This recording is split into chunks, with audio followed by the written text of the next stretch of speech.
J'espère que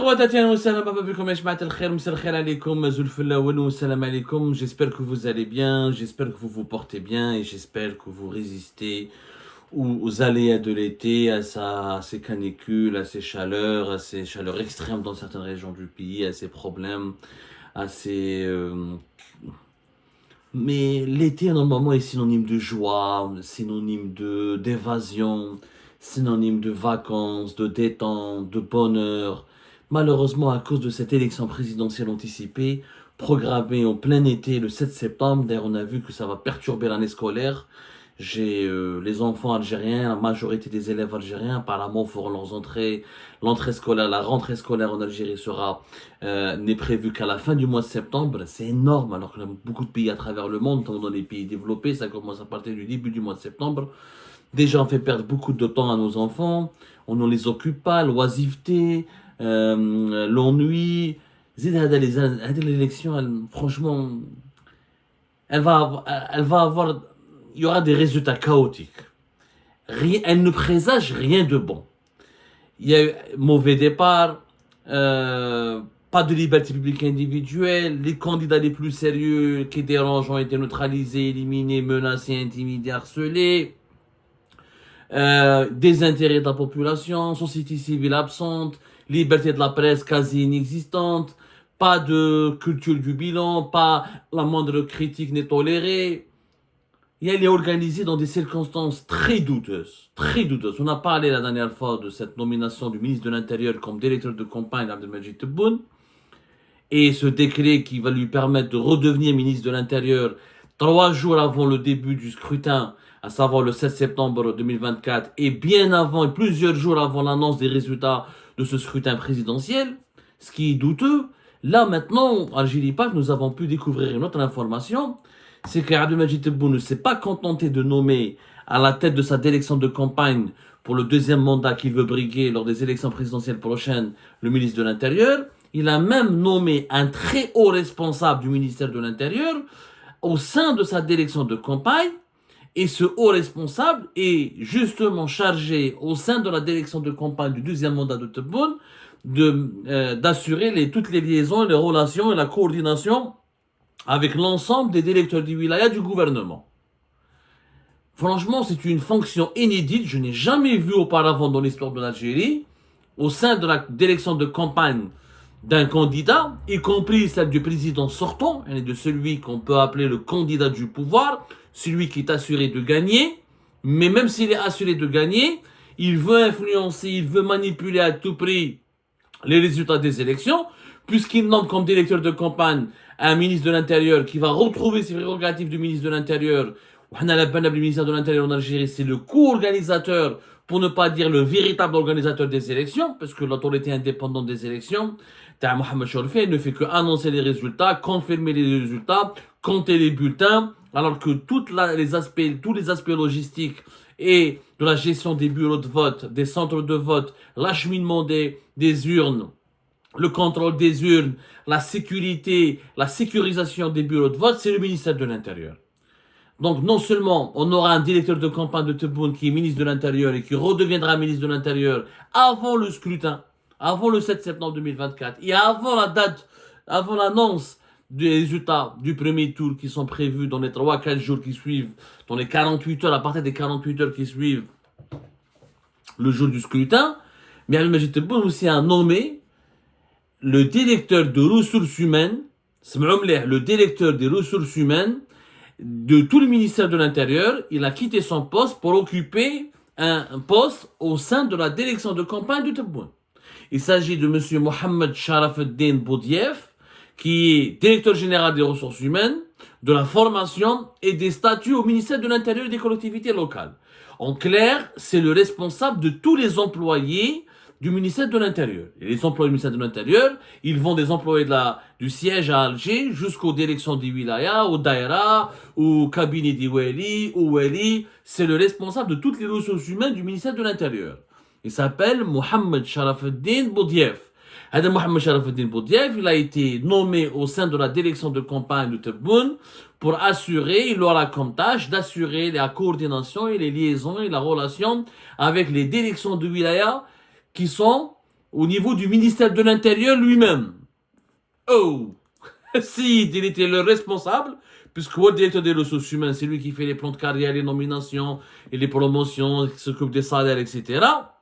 En plus, il quitte son poste, certainement momentanément, comme son patron, le ministre de l'Intérieur, Brahim Rad, pour occuper un poste au sein de la direction de campagne de Tebboune, qui lui donne pour mission d'assurer la liaison avec tous les directeurs exécutifs du wilaya. وش علاقة les directeurs exécutifs du wilaya à la direction de campagne de Tebboune? La direction de campagne de Tebboune, elle est censée être indépendante du gouvernement, indépendante des services publics, des institutions de l'État, indépendante des administrations publiques de l'État. Elle est censée être un organisme spécifiquement dédié à la promotion du deuxième mandat de Tebboune et comment elle est censée séduire, draguer l'électorat pour convaincre les électeurs et les électrices de voter pour Tebboune. Où je le patron, le responsable de toutes les ressources humaines du ministère de l'Intérieur qui quitte son poste pour rejoindre la direction de campagne de Tebboune où il va diriger un service et il aura comme tâche de gérer les relations et les liaisons avec l'ensemble des d'élections avec l'ensemble des directeurs des wilayas.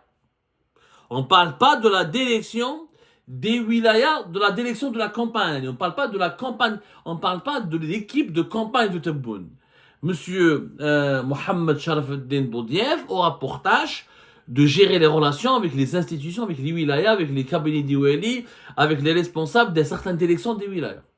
Oh!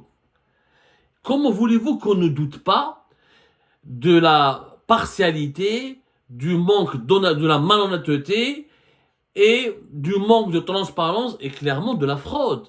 Il y a une fraude. Ça, c'est de la fraude. Quand un responsable, quand le ministre de l'Intérieur et le responsable des ressources humaines du ministre de l'Intérieur roulent pour un candidat, qui plus est le candidat du pouvoir, ils vont garder leur statut, utiliser leur pouvoir, leurs prérogatives et leur notoriété pour travailler, pour influencer les responsables des administrations publiques et civiles, notamment celles qui sont au ministère de l'Intérieur, qui est l'organisateur logistique des élections présidentielles. Là, on est face à une situation de conflit d'intérêts.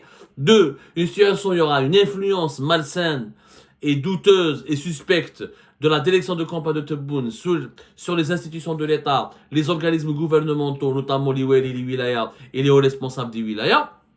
Et troisièmement, donc, un doute avéré est permis concernant la légalité ou l'honnêteté des résultats qui seront annoncés après le scrutin, le résultat du scrutin présidentiel du 7 septembre.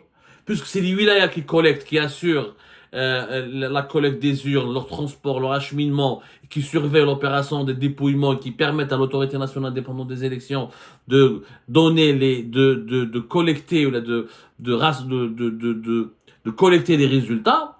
Donc les responsables des wilayas qui auront pour interlocuteur au sein de la direction de campagne de Tebboune leur ancien ministre de l'Intérieur et ensuite leur ancien responsable de la direction des ressources humaines, ils seront tentés, bien sûr, de favoriser le candidat Tebboune. C'est logique, quand tes deux supérieurs hiérarchiques travaillent pour un candidat bien précis et ils seront les interlocuteurs des autorités publiques et des administrations publiques et civiles du ministère de l'Intérieur pour la collecte et l'annonce des résultats des élections, là, nous sommes dans une tentative claire, nette et précise d'influencer le cours, d'influencer les résultats. C'est que le résultat, non seulement il est connu d'avance, mais il risque d'être ultra manipulé et ultra... il sera taillé sur mesure. Ça ne se fait pas. Je rappelle que Mohamed Sharafeddin Boudief occupe son poste de la direction des ressources humaines au niveau du ministère de l'Intérieur depuis décembre 2023, depuis le 10 décembre 2023. Auparavant, il était au ministère de l'Emploi et du Travail, la direction de l'insertion.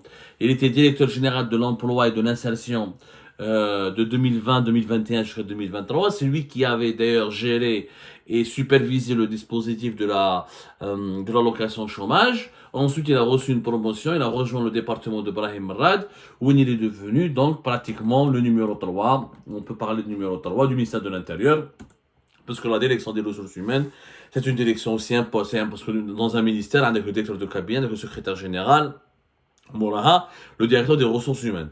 Parce que c'est lui, encore une fois, qui fait le plan d'évolution, le plan de carrière, les nominations, les remplacements, les départs à la retraite, les, euh, le recrutement. Tout se fait par la direction des ressources humaines. C'est une direction ultra stratégique. Les deux plus importants fonctionnaires qui étaient au ministère de l'Intérieur vont rouler pour Abdelmajid Tebboune en direct et ils vont militer pour son deuxième mandat et ils auront pour tâche ensuite de conserver tout en conservant leur statut, leurs prérogatives, leurs fonctions et donc leur qualité de haut fonctionnaire du ministère de l'Intérieur, ils auront pour mission de traiter avec les administrations publiques et civiles, ce qui leur permettra d'influencer encore une fois le résultat des urnes. On est dans une manipulation outrancière des résultats d'une élection qui est déjà impopulaire, qui suscite le désintérêt général, qui fait l'objet de plusieurs doutes, de plusieurs controverses, qui souffre d'un énorme déficit de crédibilité. Et là, on va avoir des tentatives nous ne sommes pas des tentatives, ce sont des processus de manipulation des résultats d'une élection. Ça ne se fait pas. Est-ce qu'Abdelmajid Tebboune a besoin d'autant de tricherie, de tromperie pour gagner? Je ne le crois pas. Mais je pense qu'il y a une volonté. Je pense que Marahadi, ça sera différent. Ils veulent organiser une élection avec un taux de participation. Ils veulent tricher. Ils veulent annoncer un taux de participation record. Ils veulent offrir à Abdelmajid Tebboune un taux de victoire qui serait de 80%. Et pour atteindre cet objectif, ils sont obligés d'avoir une influence, une mainmise, pas une influence, une mainmise totale sur l'administration. Ils ne voudront pas faire comme en 2020, comme en 2021, lorsqu'il y a eu les élections législatives en Algérie, ou là. ماهمش حابين يديروها avec des taux de participation de 25%, ou les taux de participation, non, ماهمش حابينها. Ils veulent, cette fois-ci, bluffer. Ils veulent faire croire à la communauté internationale que la reconduction de Tebboune s'est déroulée lors d'une grande adhésion de la population, qu'il y a eu une ferveur populaire et que beaucoup de personnes ont voté et qu'il va y avoir un taux de participation élevé et que Tebboune va avoir un score de dictature, clairement un score de 80%, de 70%. Ils ne veulent pas avoir une élection avec un taux de participation de moins de 30% et avec Tebboune ou les personnes qui vont voter. Ils veulent pas que Tebboune gagne cette élection avec avec une victoire à 50%. Non.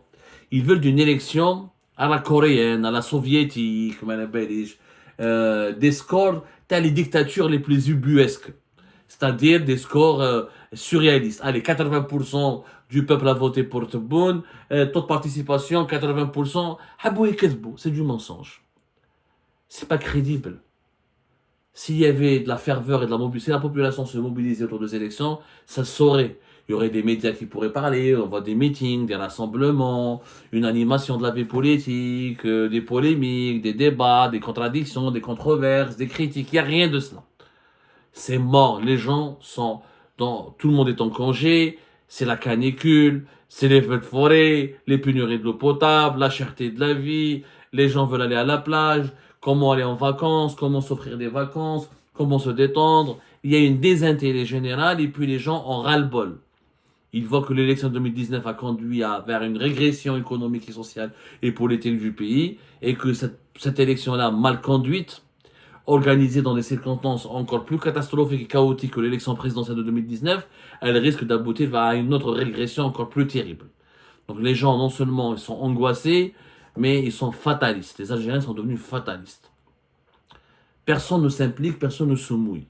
Donc arrêtons, s'il vous plaît, d'aggraver l'immoralité de ces manœuvres politiques par des combines, par de la tricherie, par des manipulations qui ne sont pas nécessaires. Parce que là, personne ne peut empêcher Tebboune de gagner. Sauf si, au sein du système, Tebboune n'est pas sûr d'un consensus autour de lui. Il a peur des militaires, comme nous l'avons dit. Il a peur d'être renversé. Il a peur d'un coup bas des services. Il a peur d'un coup bas de l'armée. Il a un sentiment d'insécurité tellement grand et puissant qu'il va à tout prix protéger ses arrières. Il veut s'offrir un score mirobolant, un score stalinien pour faire taire les voix. Parce que Tebboune il a non seulement peur de la rue, mais la peur aussi de ce qui se passe au sein du régime. C'est les critiques, c'est les voix qui s'élèvent, c'est le mécontentement, c'est le malaise, c'est la colère sourde qui est au sein du système algérien et au sein du Syrie algérien qui fait peur au clan Tebboune. Parce que les gens ne sont pas contents de son bilan, ne sont pas contents de la manière avec laquelle le pays est gouverné, ne sont pas contents de cette politique, de l'arbitraire, de cette dictature, des emprisonnements, des incarcérations et des violations des droits civiques et individuels et des libertés publiques et individuelles. L'Algérie étouffe. Le système lui-même étouffe de l'intérieur par cette doctrine stalinienne. Celui qui parle, il parle en plaisir. Tu pars, tu es incarcéré. Tu critiques, tu es placé sous contrôle judiciaire. Tu ouvres ta gueule, tu es convoqué, tu es harcelé. Tu es menacé, intimidé. Le système lui-même est étouffé de l'intérieur. Les militaires se sont étouffés. Les policiers se sont étouffés. Les services de renseignement se sont étouffés. Les fonctionnaires se sont étouffés.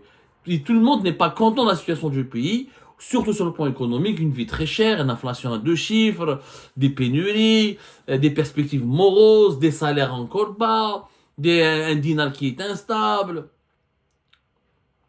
Ça ne va pas aller loin cette histoire. Trop de répression tue la répression. Trop de dictature finit par nuire à la dictature elle-même.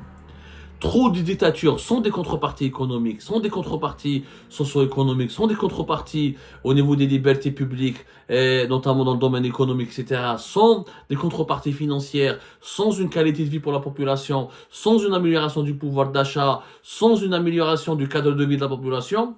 Ça va mener vers une explosion qui surviendra tôt ou tard. L'explosion et l'implosion. Parce que maintenant le régime algérien a deux menaces.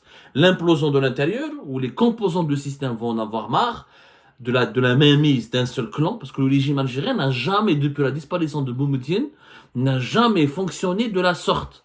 Ni sur Bouteflika, ni sur Tchède, ni sur Zerouel. On n'a jamais eu un clan qui a imposé une mainmise totale, qui a voulu monopoliser tous les pouvoirs, qui veut monopoliser tous les pouvoirs, qui veut s'offrir toutes les prérogatives, qui veut écraser tout le monde, qui veut terrifier tout le monde. Ça n'a jamais marché.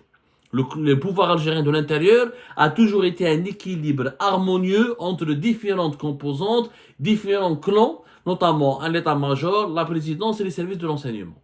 Mais une présidence qui veut tout faire, qui veut tout dominer, qui veut s'offrir tous les privilèges, qui veut avoir son mot à dire sur tous les dossiers clés du pays, qui veut monopoliser toutes les décisions, c'est pas possible. L'Algérie, depuis Boumediene, n'a pas eu, il n'y a eu qu'un seul Boumediene.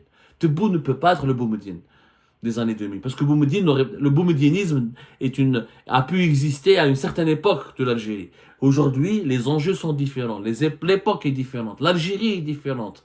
La géopolitique mondiale et internationale est différente. Les mutations économiques mondiales sont extrêmement différentes. Persister sur ce chemin de dictature absolutiste, avec le monopole absolu de tous les pouvoirs au niveau d'un seul centre de décision, créer une sorte de monarchie républicaine au détriment du sacro-saint équilibre qui faisait la stabilité du pays, le sacro-saint équilibre au sein du régime algérien, ça va mener le pays vers d'autres crises politiques à venir qui nous coûteront cher. On ne vous a pas prévenu.